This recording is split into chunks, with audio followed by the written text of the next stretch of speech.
नमस्कार मित्रांनो, मी उदय लाड पुन्हा एकदा स्वागत करतो आपल्या सर्वांचा आवडत्या YouTube चॅनल शेती मित्र वर व्हिडिओ पाहणाऱ्या प्रत्येक शेतकरी मित्राच्या आणि कास्तकार बांधवाच्या आजच्या व्हिडिओमध्ये मनापासून खूप खूप स्वागत।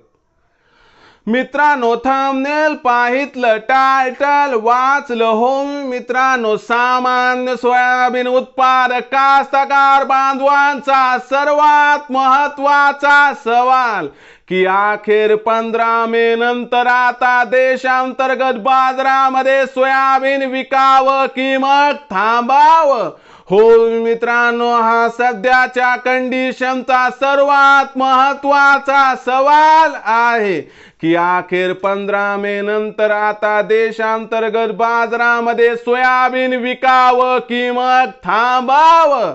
हा सवाल तुमच्या मनातला आहे, हा सवाल माझ्या मनातला आहे।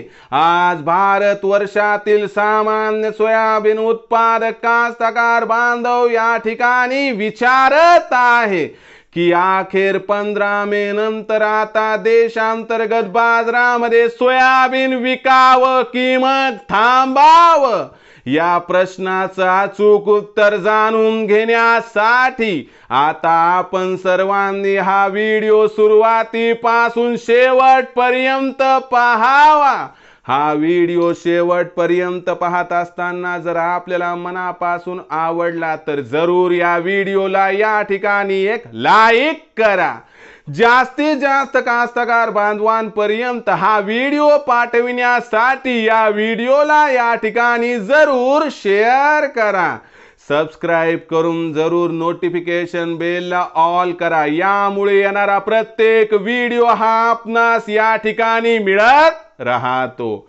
तर बघा मित्रांनो, सामान्य सोयाबीन उत्पादक कास्तकार बांधवांचा सर्वात महत्त्वाचा सवाल की अखेर 15 मे नंतर आता देशांतर्गत बाजारामध्ये सोयाबीन विकावं की मग थांबावं?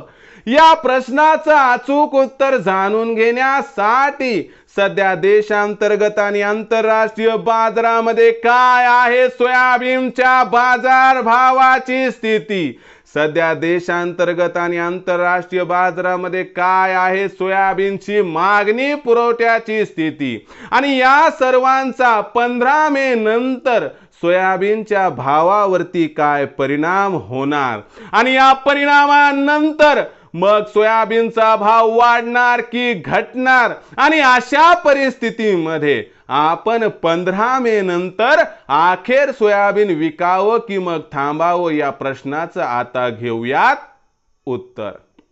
तर बघा मित्रांनो, सोयाबीन ही आंतरराष्ट्रीय कमोडिटी आहे, म्हणजे जागतिक बाजारामध्ये सोयाबीनचा भाव कसा राहतो यावरती देशातील सोयाबीनचा बाजारभाव अवलंबून असतो।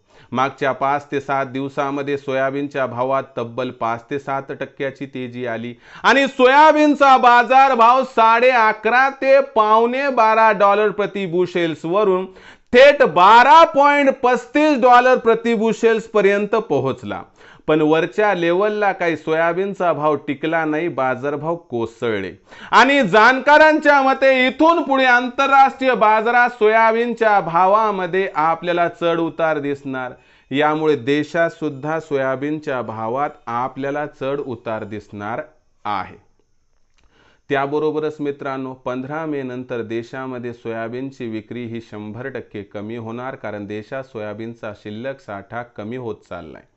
यामुळे काही प्रमाणात मागणी पुरवठ्यात तफावत निर्माण होऊन 15 मे नंतर सोयाबीनचे भाव वाढण्याची शक्यता ही 15 तारखेनंतर सोयाबीन विक्रीसाठी अनुकूल परिस्थिती आहे। त्याचबरोबर 1 जून नंतर आपल्याकडे पाऊस हा कोसळण्यासाठी सुरुवात होते आणि आपल्याकडे खरीप हंगामाची लगबग लागते। सोयाबीन खरीप हंगामातील पीक असते, त्याच्यासाठी खत बियाणाची आपल्याला जुळवाजुळव करावी लागते, त्यासाठी पैशाची आवश्यकता असते आणि म्हणून कास्तकार बांधव जे सोयाबीन हे खत बियाणाच्या खरेदीसाठी ठेवलेलं असते त्याची विक्री करतात आणि जून महिन्यात त्यामुळे सोयाबीनची विक्री वाढून बाजारभाव पुन्हा घसरतो। म्हणून मायबाप कास्तकार बांधवांनो, आपल्याला 15 तारखेनंतर काही प्रमाणात सोयाबीनच्या भावात जी सुधारणा दिसणार आहे त्या सुधारणेमध्ये सोयाबीनची विक्री करा, तरच होईल आपला फायदा, कारण जून महिन्यात पुन्हा सोयाबीनचा भाव घसरणार आहे। मग कोणत्या भावावर करावी सोयाबीनची विक्री तर लक्षात घ्या, आपल्याला 4500 4600 चा भाव हमखास मिळणार। तर इथं 50% सोयाबीनची विक्री करा, उर्वरित 50% सोयाबीन हे आपण त्यानंतर 100-200 तेजी आली की तिथं विकलं तर आपला होईल फायदा। पण एक गोष्ट लक्षात ठेवा, भविष्यात देशांतर्गत बाजारामध्ये सोयाबीनच्या भावात प्रचंड तेजी येण्याची शक्यता सध्या दिसत नाही।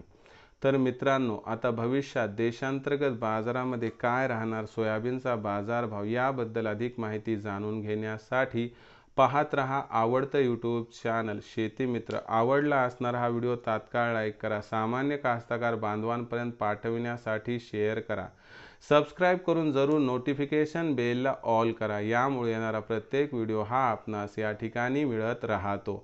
तर मित्रांनो, अशाच एका नवीन व्हिडिओसह मी आपला मित्र उदय लाड आपल्या सर्वांच्या आवडत्या यूट्यूब चॅनल शेती मित्रवर मिळत राहील। तोपर्यंत माझ्या प्रत्येक शेतकरी मित्राचे आणि कास्तकार बांधवाचे आजच्या व्हिडिओमध्ये मनापासून खूप खूप आभार।